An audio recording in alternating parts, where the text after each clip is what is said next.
Hello everyone, here's Dr. R.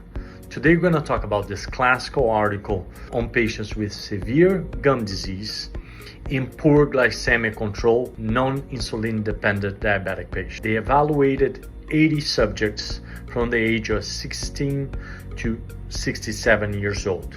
They had a baseline measure. They did a 2-year follow-up. On a limited number of patients, they were able to do a 4-year follow-up.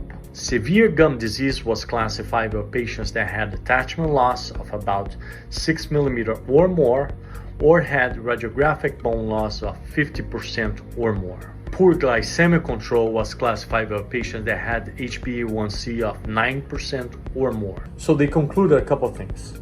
Patients with severe periodontitis at baseline had a tendency of have poor glycemic control at follow-up.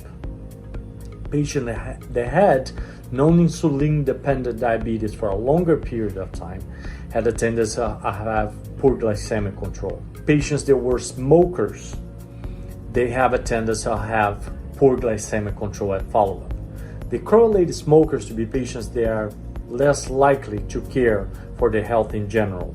Therefore, they have a tendency to be less likely to care for their diet and their glycemic control.